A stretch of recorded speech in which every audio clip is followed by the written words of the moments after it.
mensaje de WhatsApp y recibilo gratis todas las mañanas.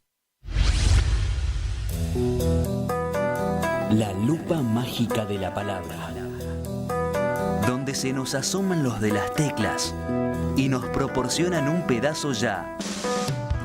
La lupa mágica de la palabra, con la conducción de Alejandro Gil, desde San Miguel de Tucumán. La lupa mágica de la palabra. La palu cájima de la bralapa. De lunes a viernes, a las 12 de la noche. En Capó. Nuestra maestra Eve de Bonafini. En Caput nos enseñó a pelear. pasan cosas. Amado Vudú. ¿Quién puede decir que nuestra democracia tiene padre cuando en realidad lo que tiene es madres? Las madres de nuestra democracia son las madres de la Plaza de Mayo, la madre de nuestra democracia es Eve de Bonafini. Ningún padre. Dora Barrancos. Ella era muy barroca. Creo que había una onda, una ternura. Ulises Gorini. No era políticamente incorrecta, era plebeya, hablando de los otros modales, de ese correr los límites de lo posible, en lo que se podía decir, en lo que se podía hacer. Era una profunda revolucionaria. ¡Eve de Bonafini! ¡Presente! ¡Ahora! ¡Y siempre! Radio Caput. Eve le dio mucho amor a Radio Caput. Esas cosas. Un programa que apoya permanentemente al teatro independiente y al arte en sus distintas ramas. Poco ruido y muchas nueces.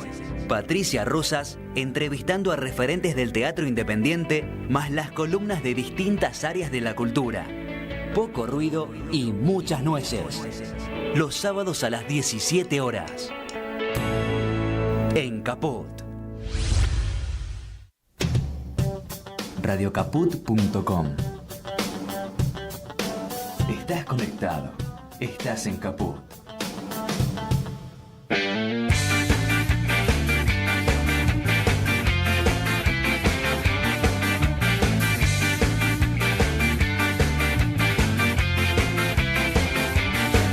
Es la nueva sensación, la nueva generación, es un salto.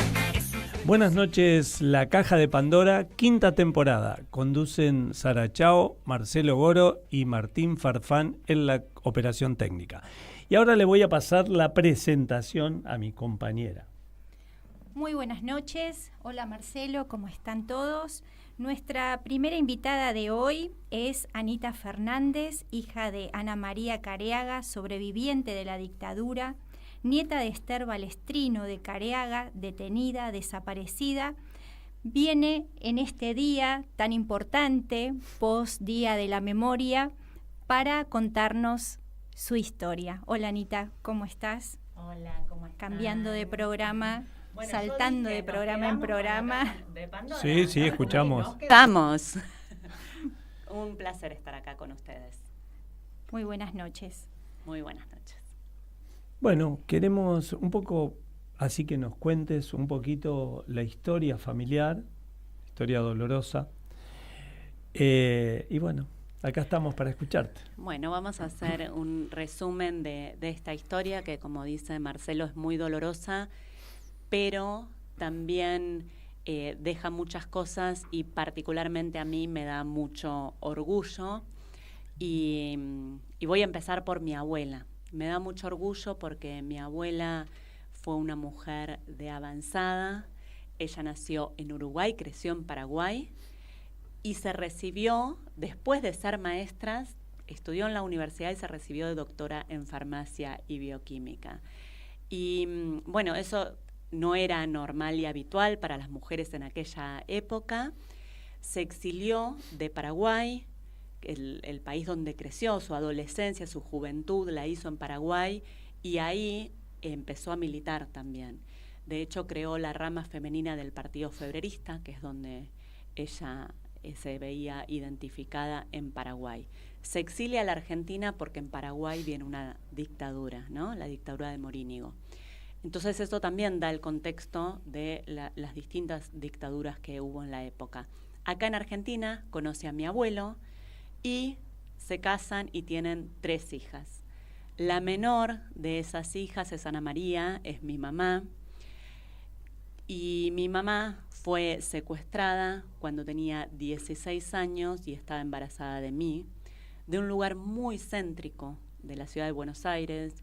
Y esto lo cuento porque está bueno que los oyentes también se hagan una idea, los que no vivieron esa época, de cómo era esto de yo no sabía, pero había operativos en el día, en este caso en la avenida Juan B. Justo y Corrientes, una zona muy céntrica de la ciudad de Buenos Aires. La agarraron muy rápido, la pusieron en el baúl, en la parte de atrás de un auto, y la llevaron a lo que hoy sabemos que fue el Centro Clandestino de Detención, Tortura y Exterminio, conocido como Club Atlético.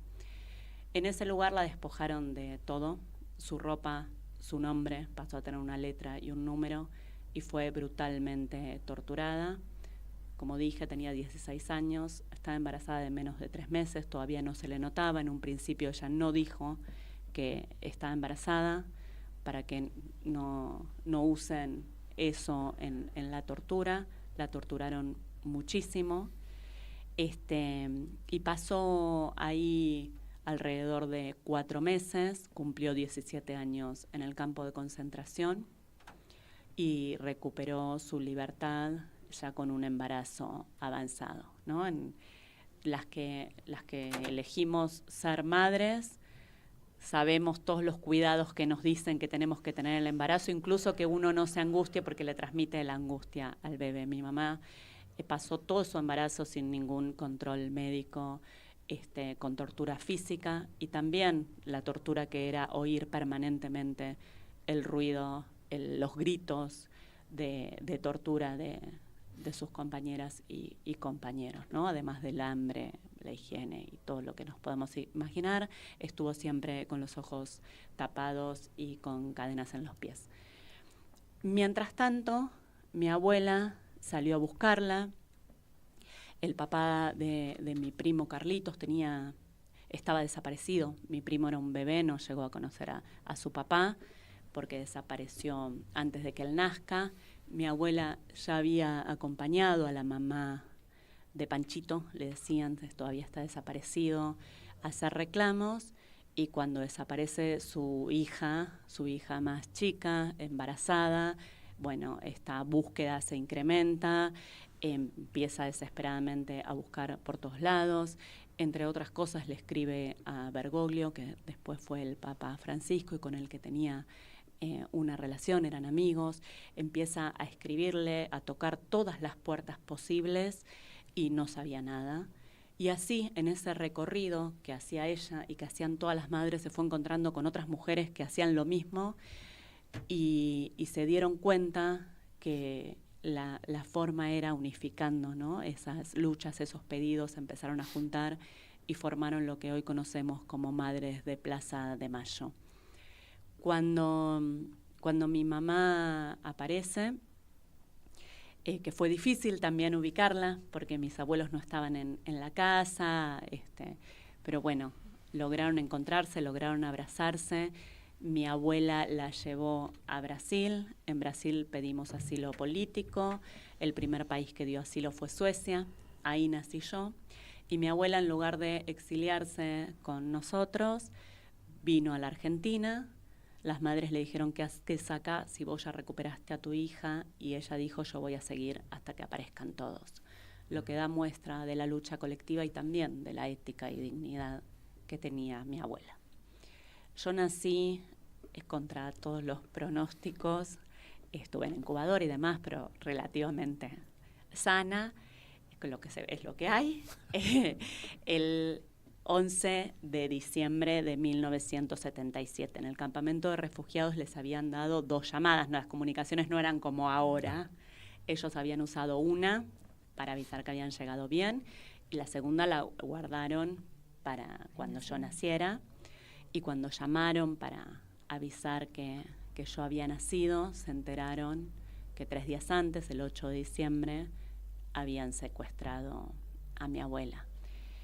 Hay una cosa muy fuerte que se me viene siempre a mí, porque en una carta que yo leí, que mi abuela le escribe a mi mamá, le cuenta lo que significaba tener una hija desaparecida, le dice que ella le dice, nosotros no vamos a sentir en carne propia toda la tortura que ella recibió, con otras palabras, pero tener a tu hija desaparecida es una tortura permanente. Yo iba por la calle sin pensar en otra cosa, un día me lo crucé a tu papá y no lo reconocí, ¿no? Y eso nos da cuenta de cómo estaban las madres, ¿no? Y me da mucha angustia pensar que mi mamá, que ella sintió en carne propia esa tortura y que mi mamá, que la había sentido en carne propia, sabía lo que estaba viviendo su propia madre, ¿no es cierto? Todo esto con 17 años, que cumplió en esas condiciones y con un bebé. Sin embargo, hay una parte que es, bueno, el legado de mi abuela, la vida, porque contra todo pronóstico yo nací, mis hijos, porque a mí también, o sea, mi formación fue en esos primeros meses, siendo brutalmente torturada mi mamá, y hubo material genético que tenía que ir a un lugar que fue a otro. Tuve algunas intervenciones quirúrgicas en mi adolescencia y juventud y me dijeron que no iba a poder tener hijos, y tengo 2 hijos maravillosos, que también siento yo como una victoria, ¿no? Siento que no nos han vencido, porque las ideas y la fuerza de mi abuela y su ejemplo, como el de las otras madres, está, porque mi mamá es una mujer extraordinaria y también nos crió con mucho amor y mucha fuerza, y porque mis hermanos y yo también tenemos esa fuerza y hoy la tienen nuestros hijos. Entonces siento que ese mundo mejor será, más temprano que tarde será, o más tarde que temprano, pero será. Qué duro que no hacer una pregunta, pero bueno, mi pregunta es que nos digas el poema que tu mamá pensaba, porque no lo podía escribir. Mi mamá pensaba cuando estaba secuestrada, a ella le gustaba mucho escribir. Si le decís ahora, dice que le da pudor porque, claro, era chica y siente que son muy infantiles sus poemas.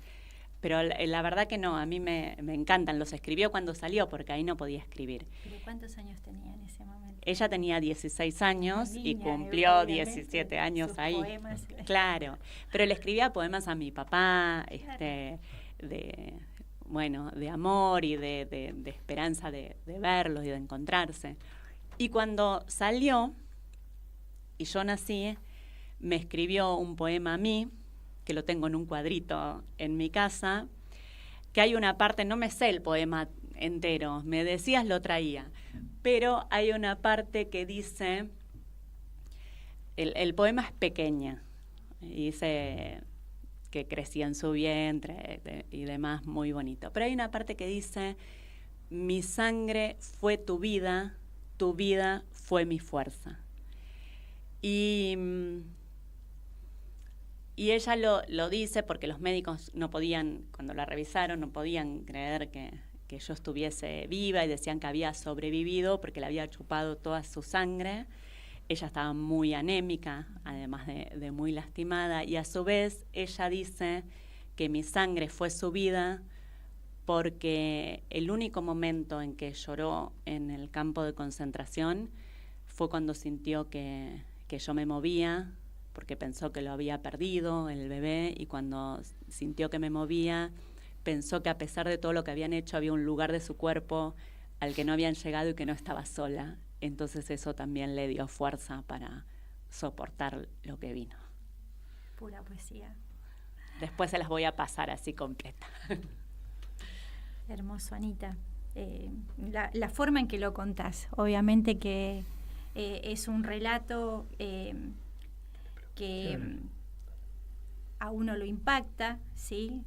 Cuando lo escucha por primera vez o va teniendo detalles, pero es esto, ¿no? Digamos, yo en estos días lo que me preguntaba y le comentaba a Marcelo antes de empezar el programa es esto de qué es lo que va haciendo el tiempo también, ¿no? En las historias de ustedes y qué va haciendo el tiempo en aquellos que somos, que no pasamos esas situaciones, pero que empatizamos o no cerramos nuestros oídos y nuestro corazón a las historias de nuestros hermanos, de nuestros compatriotas, ¿no? Entonces, seguramente hoy no sos la misma Anita que hace 10, o cuando empezaste el programa hace 10 años, o hace 20, ¿no es cierto? Y ¿qué es lo que sentís? ¿Qué hay en tu corazón en este momento cuando relatas todo esto? Bueno, es difícil relatarlo, la verdad, sobre todo la propia historia. Siempre es más fácil hablar en general o de otras historias. Claro. Siento que es un momento en el que hay que hacer el esfuerzo. Los sobrevivientes hicieron este esfuerzo una y otra vez desde que salieron hasta el día de hoy, de distintas maneras y en un montón de juicios. Entonces, todos y todas las que tengamos algo para decir, lo tenemos que decir, porque el testimonio no se puede perder, y a veces uno piensa, bueno, sí, no soy la misma, jamás me pensé en otro momento que podíamos hoy estar con este gobierno, por ejemplo, y tenemos este gobierno. Entonces ahí uno también se replantea por qué y qué puede hacer. Creo que a todas mis edades siempre pensé qué podía hacer, a veces de más chica con más ingenuidad, y después tratando de hacer algo acorde a lo que se podía. Y pienso que una de las cosas que se tiene que hacer para llegar a esas generaciones y no quede como un dato en un libro es esto, es el testimonio, porque son las historias son sus propias historias, ¿no? Son sus tierras, sus raíces, sus pueblos. Tienen que conocer su propia historia. Y bueno, es parte de eso. Sí. Yo comparto lo que decís en relación a la importancia del testimonio. Yo tomo esta postura también. Yo soy hijo de desaparecidos y nieto restituido por las abuelas, y trato de correrme del discurso armado, ¿no? Más frío, y trato de encarnar el discurso poniendo el testimonio. Y creo que es un gran aporte, y el que estás haciendo vos es maravilloso en este mismo momento. Y tengo unas preguntas. El primero es saber cuándo volvieron, a qué edad tuya volvieron de Suecia. Después saber cómo transitaste tu maternidad. Y tercero, cómo le fuiste contando a tus hijos la historia. Qué difícil. Pues soy papá también, claro. Entonces, a ver, para aprender. Bueno, lo que decíamos del testimonio también es fundamental, ¿no? Para vos, para tu historia, y claro, para que vos mismo hayas podido recuperar tu identidad, y ojalá la puedan recuperar todas y todos los que faltan. Yo llegué, acá volvimos en la democracia en diciembre del 84. 7 años, yo tenía 7, 8 años. Sí, 6 años. No había, llegué justo para el primer grado. Y fue muy fuerte porque tampoco yo era crecí plena democracia, porque era no, exacto, o sea, había ganado Alfonsín en el 83. Claro. Vino primero el papá de mis hermanos, que es con el que yo me crié. ¿En Suecia? Sí, yo nací en Suecia, después fuimos a México. Ahí en México estuvimos con él, y él vino primero. Nosotros nos volvimos a Suecia, y él vino primero a ver cómo estaba la situación, y después vinimos mi mamá con mi hermano recién nacido, somos 3, el del medio, y conmigo. Y yo, todo el exilio era Argentina. Primero que no tuve otra nacionalidad, o sea, fui apátrida. Y mi país era Argentina. Entonces yo hacía dibujitos de Argentina, los exiliados hablaban de Argentina y con todo lo que añoraban de Argentina, y yo me imaginaba un país maravilloso donde los malos nos habían expulsado, pero pensaba que era algo extraordinario, ¿no? Desde la mirada que puedes hacer un chico, no sé, hacía dibujitos de casitas y arbolitos y el sol, ¿no? Todo. Cuando llegué fue muy difícil, imagino que debe haber sido muy duro para mi mamá también, y eso los chicos lo perciben, porque ella volvía a este país añorado en el que no estaban sus compañeras y sus compañeros, ¿no? Y la vida seguía como si nada.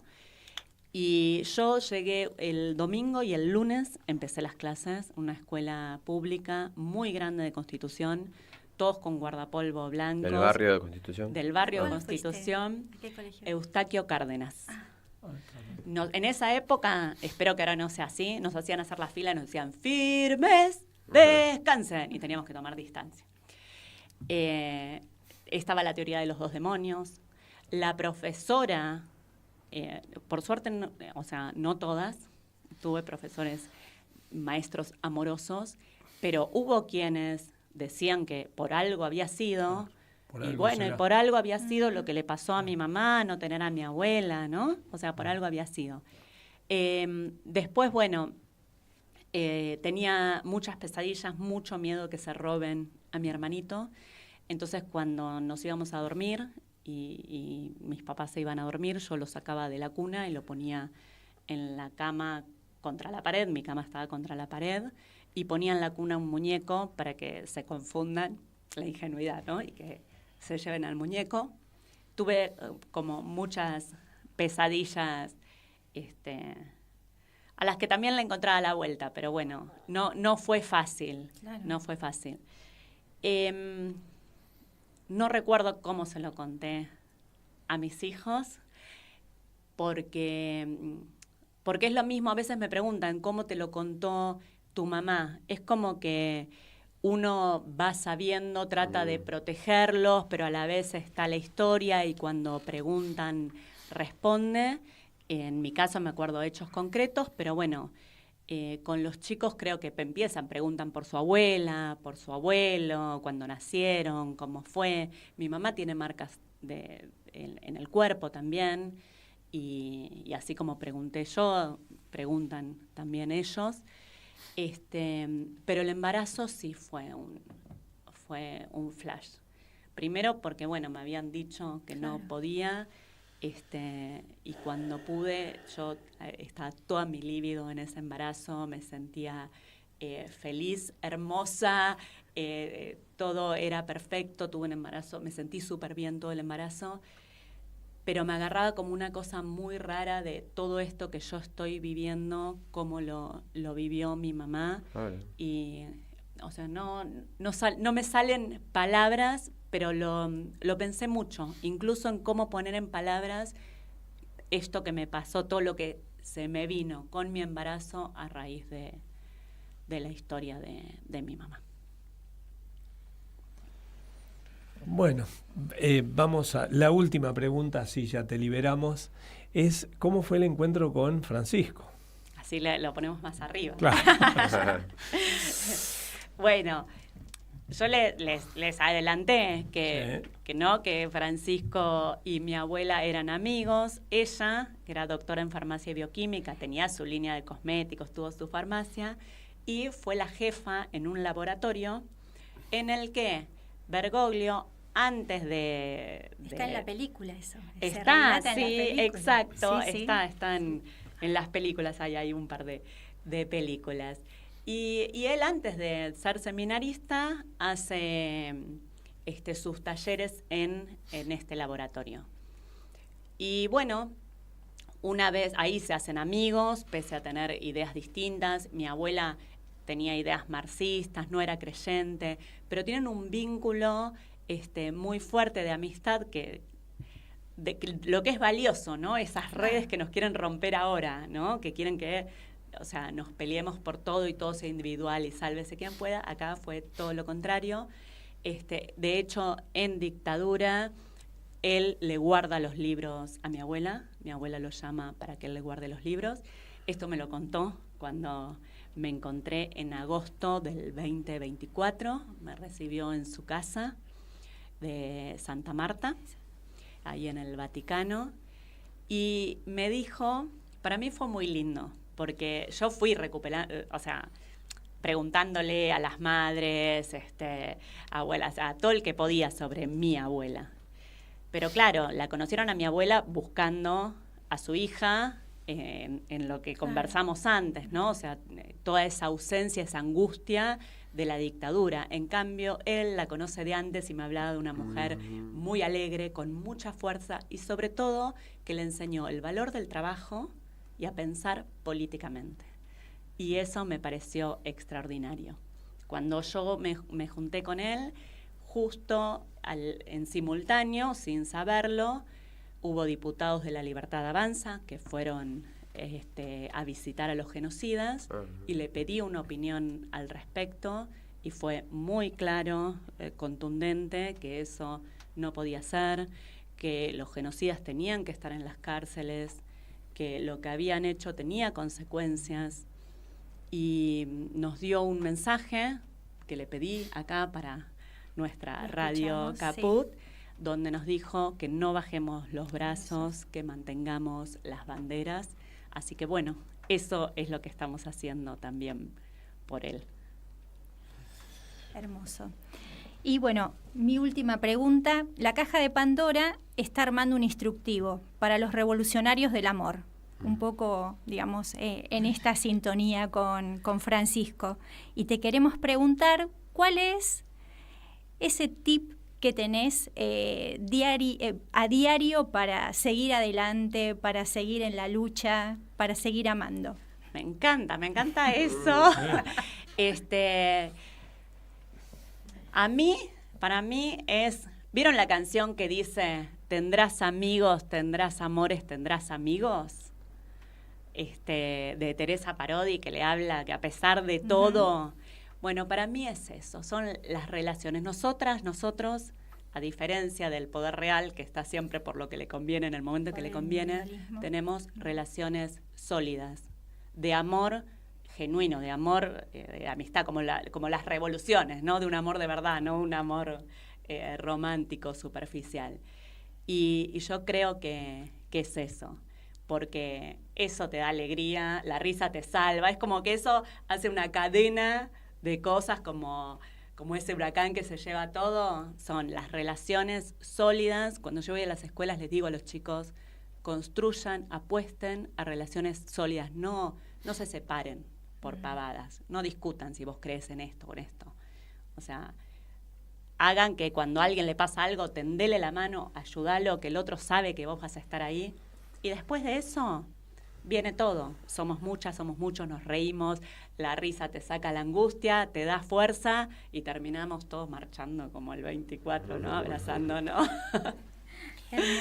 Hermoso tu mensaje. Muchas gracias. Bueno, Anita, muchas gracias. Creo que puedes seguir una hora más de programa, me parece Anita. que sí. No, pero yo lo quiero escuchar a él, así que me despido así, claro, puedo seguir escuchándolo. Podés preguntar también. Puede preguntar. No, bueno. ya me tengo que retirar, pero yo sigo escuchando. Bueno, obviamente. El vivo de la Caja de Pandora. Bueno, te agradecemos mucho y bueno, nos estaremos viendo el miércoles. Y mientras tanto, vamos con Los dinosaurios, por Charlie.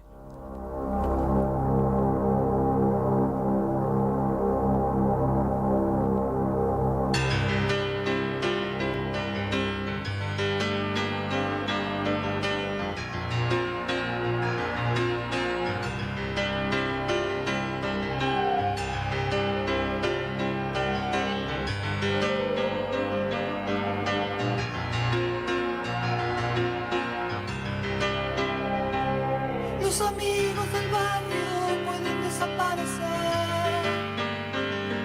Los cantores de radio pueden desaparecer. Los que están en los diarios pueden desaparecer. La persona que amas puede desaparecer. Los que están en el aire pueden desaparecer en el aire. En la calle pueden desaparecer en la calle. Los amigos del barrio pueden desaparecer, pero los dinosaurios van a desaparecer. No estoy tranquilo, mi amor, hoy es sábado a la noche, un amigo está en cana. Oh, mi amor, desaparece el mundo. Si los pesados, mi amor, llevan toda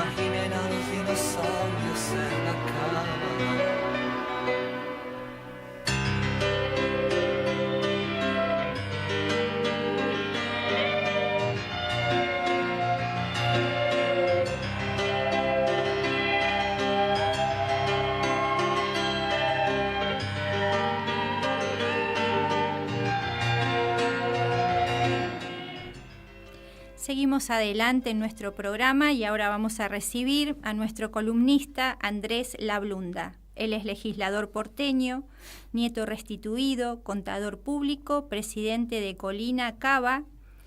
Y hola, ¿cómo estás? Hola, ¿qué tal? Andrés, ¿Cómo le va haciendo? No me cambia el nombre. No te voy a cambiar el nombre. Hablando de identidades.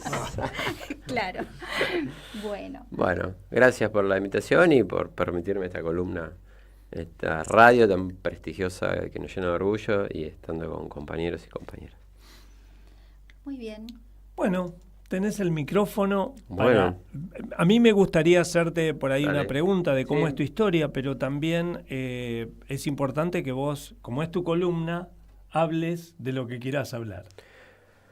Bueno, como recién charlábamos, el testimonio creo que lo que vale en estos momentos, correrse un poco del discurso y entrar dentro, habitar el discurso, ¿no? Porque creo que yo recorro muchas escuelas y veo la importancia del testimonio en los chicos y cómo al testimoniar uno sobre su propia historia, deja de hacer historia y construye memoria, porque le pone el afecto, le pone el sentimiento, le pone carne, digamos.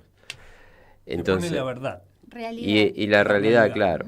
Sí, la realidad, y que esto no es una cuestión del pasado, sino que es presente. Digamos, no es algo que está en el olvido, ni para mirarlo con nostalgia, sino que es hoy. Esto sucede hoy, porque nos sigue afectando hoy lo que sucedió hace 50 años. Bueno, venimos de una jornada esplendorosa, maravillosa en el día de ayer, histórica.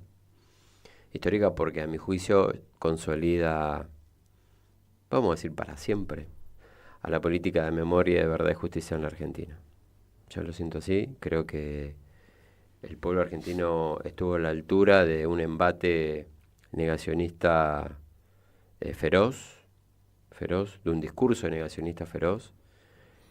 Y con este intento de querer volver a cambiar la historia o Sí. querer establecer Porque hay, un ellos, discurso paralelo. Claro, y hoy charlaba en un colegio este tema, y el tema son los modelos a implantar. Porque este tipo de modelos, como el de Javier Milei o el de la propia dictadura, demandan políticas represivas. Entonces hay que mirarlo desde ahí. ¿Por qué políticas represivas? Negacionistas que intentan relegitimar el accionar represivo porque necesitan implantar modelos de un tipo. De ajuste, de entrega, de industricidio, de endeudamiento, bueno, todas las cuestiones. Pero volviendo, no me voy a ir, me vuelvo a testimonio. Les cuento, bueno, ustedes ya saben, pero les digo a quienes nos están escuchando y viendo, yo tengo a mi papá desaparecido, Pedro Lablunda, y a mi mamá desaparecida, Mabel Lucia Fontana. Fuimos secuestrados en el año 77, cuando yo tenía 3 meses de edad. Mi mamá, Mabel Lucia Fontana, entrerriana, militante peronista, y que integró la organización Montoneros, y mi papá, abogado de Junín, peronista, y que también integró la organización Montoneros. Ellos se conocen en la clandestinidad, y al momento del secuestro estábamos viviendo en San Fernando, provincia de Buenos Aires, en la calle Constitución 1274. Hay una placa hoy en la puerta del edificio para el que quiera pasar y ver. Y desde ese día mis padres no los vi nunca más. A mí me dejaron un departamento de enfrente donde vivíamos en ese momento, en un Moisés. La familia que me recibe no tenía ningún dato mío, no sabía ni el nombre de mis padres, vivían justo en el departamento de enfrente. Estuve en el departamento donde fue el secuestro, pude reconstruir bastante de la historia. La familia que me recibe va a hacer los trámites, va a denunciar, digamos, el hecho a la comisaría. El comisario mismo le dice que policía de la provincia de Buenos Aires, obviamente cómplice con el ejército, habían liberado la zona, con lo cual sabían perfectamente de lo que había sucedido la noche anterior en ese lugar. El comisario le dice, bueno, lo mejor que puede hacer con este niño es quedárselo, porque el destino puede ser trágico, así se lo dijo. Entonces esta familia el otro día va al Tribunal de Menores de San Isidro. Ahí lo recibe la jueza Ofelia Hex, fallecida hoy, que también participó en otras apropiaciones, como la de Marcela y Felipe Noble Herrera, y que no hace las averiguaciones que tiene que hacer. Yo leí el expediente, hizo una averiguación mínima, mandó un policía a buscar algunos testimonios en el barrio, ahí donde decía el secuestro, pero no investigó como debía investigar, y hizo una adopción casi express, pero una adopción plena. La familia que me recibe me pone otro nombre, al mío porque no conocía mi nombre, y me pone Mauro Gabriel Cabral, que era el apellido del hombre que me crió, y Mauro Gabriel el nombre que me pone en el matrimonio. Era un matrimonio muy joven, de 20 años, muy jóvenes, que se encontraron con un niño después de un secuestro, ¿no? Esta familia decide adoptarme. Estuvimos un año ahí y al año nos fuimos a vivir a Mar del Plata. Me llevaron a Mar del Plata. Paralelamente mi familia había empezado mi búsqueda, mi familia biológica, paterna sobre todo. No sobre todo, la paterna, porque la materna no me buscó. Y les costó mucho saber dónde estaba porque no tenía ningún dato de mis padres, ¿no? Pues estaban clandestinos ellos.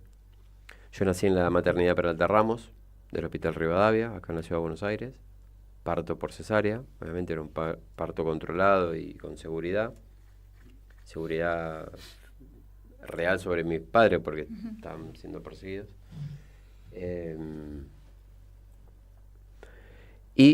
Como mi familia biológica había empezado la búsqueda, dan con el departamento, con el edificio donde decía el secuestro, se entrevistan con el portero le dice que se habían llevado al matrimonio y que el niño había quedado. Entonces cuando le dice que el niño había quedado, empiezan a hacer las averiguaciones por la zona. Dan con la familia, un familiar de la familia que me había recibido, y les dice sí, que el niño lo habían recibido ellos, que el niño ahora estaba en Mar del Plata y que había sido una adopción. Entonces cuando le dicen que había sido una adopción, van al Tribunal de Menores y ahí se encuentra con la jueza, y la jueza no le quería mostrar el expediente. No le quería mostrar el expediente.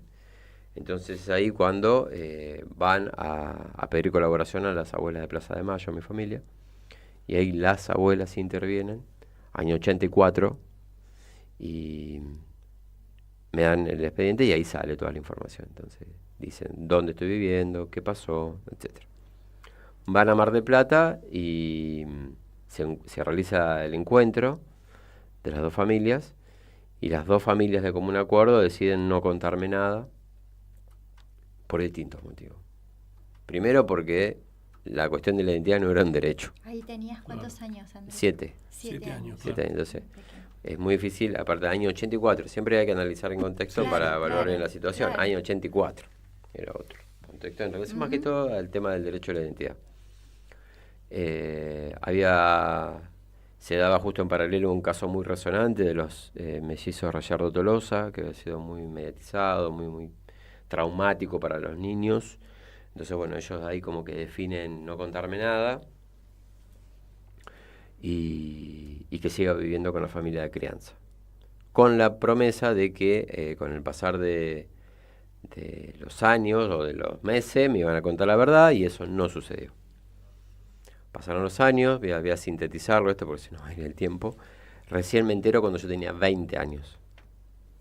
Es decir, estuve toda mi vida con una identidad que no era la mía y con una familia que yo pensaba que era mi familia, que no lo era. Que la mamá que yo pensaba que era mi mamá no lo era, que el papá que yo pensaba que era mi papá no lo era, abuelos, tíos, primos. Todo un grupo familiar. ¿Hermanos en esa edad? Después tuve un hermano más chico, Martín, de 1 año y medio más chico, y posteriormente, 10 años después, una hermana de crianza, siempre de crianza. Así que yo perdí un hermano y mi hermano perdió un hermano también, porque mi hermano de crianza tampoco sabía que yo era adoptado. Y me lo entero por una prima biológica mía que me iba a visitar periódicamente a Mar del Plata, que me la habían presentado como una prima lejana. Me enteró mi prima me cuenta las dos cosas, que soy adoptado, el primer golpe más fuerte, el que más me dolió ahí, y que era hijo de desaparecidos. Yo sabía algo de los desaparecidos, no es como hoy, que se cuenta en el colegio, ¿no? Muy poco. Estaba esto, como decía Ana, por algo será, algo habrán hecho, todavía estaba impunidad, milico suelto. Bueno, un contexto de olvido y de impunidad y de silencio. Pero cuando mi prima me lo cuenta, yo dije, es verdad, porque yo dudaba, no era parecido a la familia que me estaba criando, no pensaba igual, otra manera de encarar la vida, totalmente distinta. Entonces, a partir de ese momento empecé la reconstrucción de la historia de mis padres y la reconstrucción de mi identidad, porque hasta ahí era Mauro Cabral. Entonces empecé todo un camino de construirme a mí mismo. Y bueno, fue un proceso que me llevó 10 años hasta que, a los 30 años ahí pude definitivamente recuperar mi nombre, definirme como Andrés y dejar de llamarme Mauro. Es un proceso muy doloroso, es un alumbramiento, es un volver a nacer, que implicó todo un proceso de reubicación de afectos, de reacomodo de lugares, con mucha culpa al principio, que me daba mucha culpa, porque esta familia que me crió no estaba vinculada a los militares ni nada, entonces se sentía que los traicionaba, ¿no? Después me fui de Mar del Plata, me vine acá en el 2002, y eso me ayudó mucho a tomar distancia, a resignificar todo ese pasado y a empezar a darle entidad a Andrés, porque Andrés tuvo solamente 3 meses y después fue Mauro. Entonces es un proceso que me llevó 10 años, como les decía, de mucho trabajo, de mucho laburo interno sobre todo, de construir toda una vida, ¿no? Porque uno a los 20 años tiene una vida proyectada, armada, y fue a replantearme todo, y fui muy a fondo. Fui a fondo. A fondo es que me replanteé todo. Hasta hoy me charlaba en un colegio, me decían, ¿te cambiaste el club de fútbol? Sí, me cambiaste el club de fútbol. Los chicos, no, pero buena pregunta, pero hay que cambiarse el club de fútbol, Sí, exactamente, tal cual. No es joda, un país futbolero como Argentina. Es de lo más constitutivo que tiene, uno que si te encanta hablar de fútbol. No es joda. Los chicos hacen unas preguntas extraordinarias, porque se corren del sentido común, qué cosa. Es lo que viste en la película, dice la pasión. Las pasiones, claro, que no cambia. Claro, ¿cómo se para cambiar pasiones? Y bueno, yo lo que hice es, cuando hice el reseteo, porque es como resetear una computadora, algo así para que se entienda. ¿no? Disculpen la asociación con algo no humano, pero es un reseteo donde revés todo. Y Andrés, ¿y ahora tenés relación con...? Tengo una relación con un hermano de crianza, que me lleva 1 año y medio, que es el que pudo comprender, entender y a su manera acompañarme, y no así con quienes fueron mis padres de crianza. Intenté, tuve un corte como de 7 años, 8 años, y después volví intentando reconstruir desde otro lugar y no se pudo, no me hacía bien, no. Y no es por... Yo miren, cuando tomo la decisión de recuperar mi nombre, hice un acto público en San Fernando. No es que tomé la decisión en la cocina de mi casa ni en el baño de mi casa, sino que lo hice en un acto público y argumenté por qué lo cambiaba, por qué recuperaba mi nombre.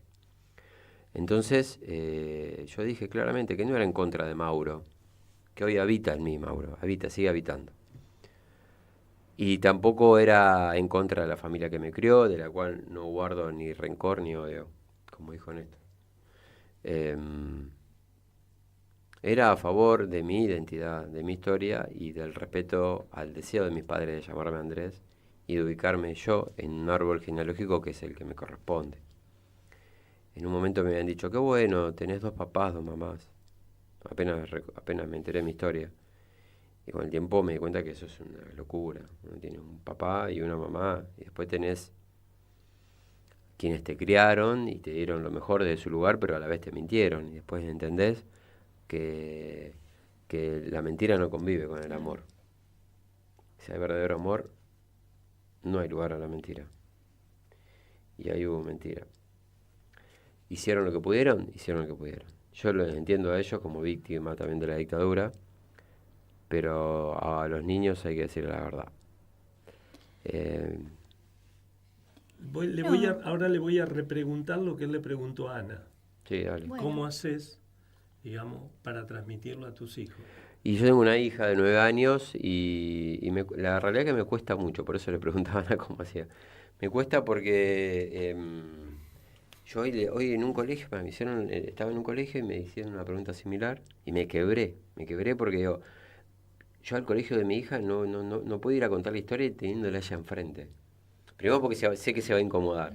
Y segundo que no voy a tener la fuerza para hacerlo. Así porque me resulta tan densa la historia que va a cuentagotas. Entonces cuando ella va preguntando, demás. Hubo un hecho que cuando ella tenía 5 años, por ejemplo, cuando puse una de las tantas veces que puse la placa en el edificio donde fue el secuestro de mis padres, porque me la sacaron varias veces, y ahora ya la puse definitiva en la pared, yo fui con ella y ella lloró un montón ese día, lloró. Es decir, hay cosas que no se transmiten por la razón y los niños la perciben de otro lugar. Y yo quedé muy impactado de eso, entonces ella ahora cuando ve los pañuelos y demás se va acercando, pero dejé más que ella vaya preguntando y yo ir diciéndole cuando ella pregunte. Sí, obviamente ella va escuchando, va viendo. En el colegio el otro día armó el pañuelo, lo colgó.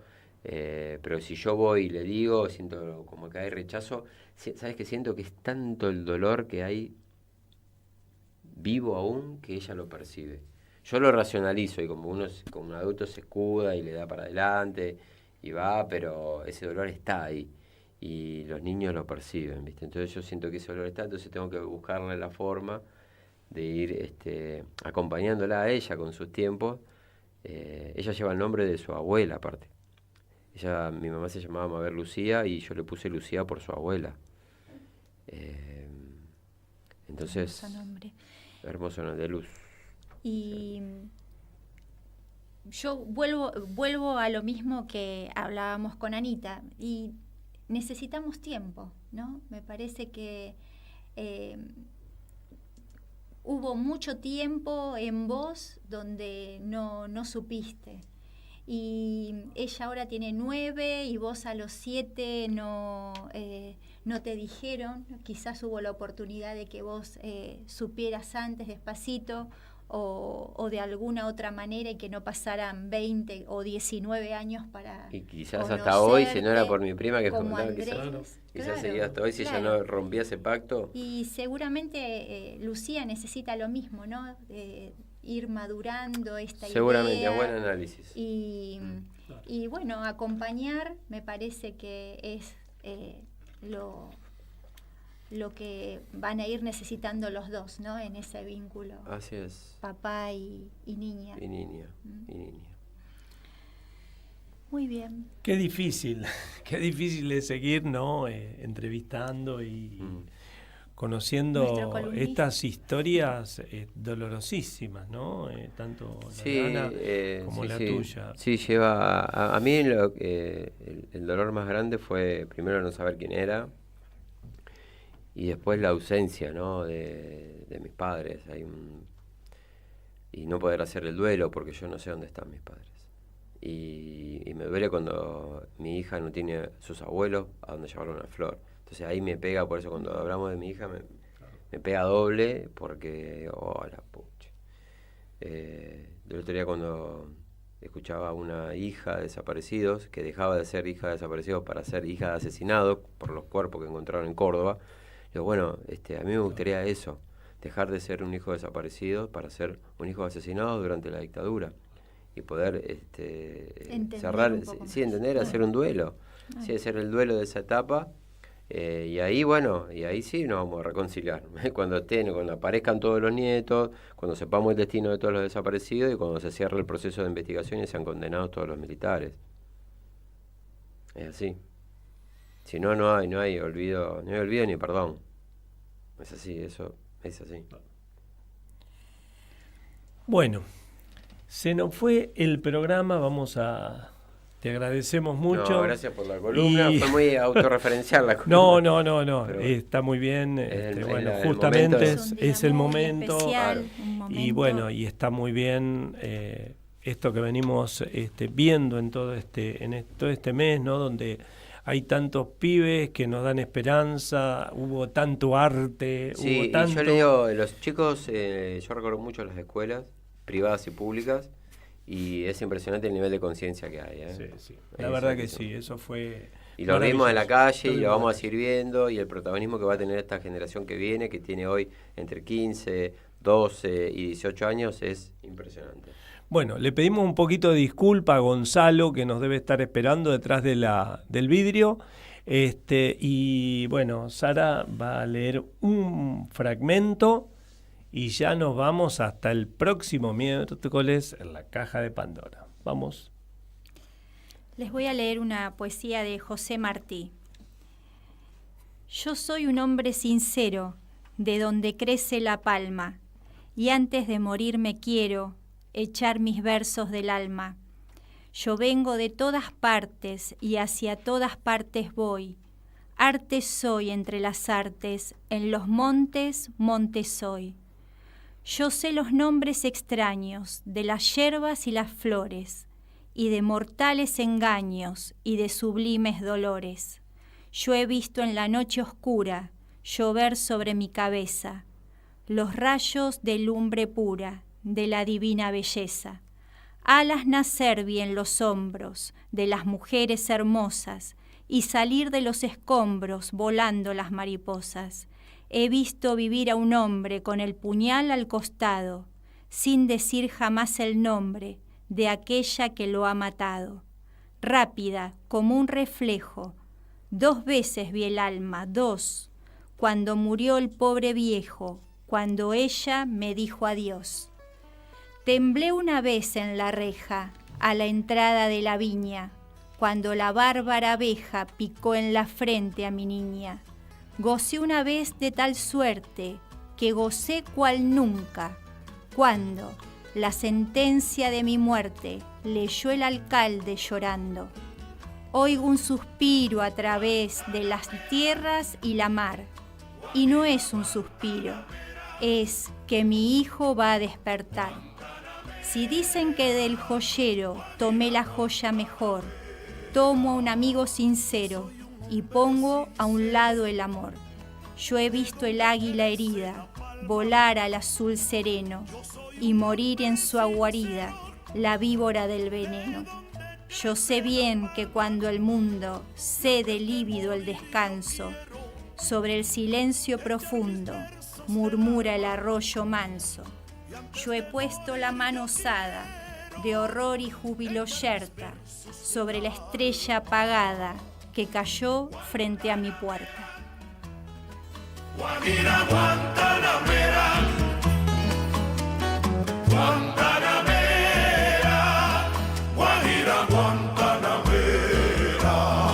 No me pongan en lo oscuro a morir como un traidor. No me pongan en lo oscuro a morir como un traidor. Yo soy bueno y como bueno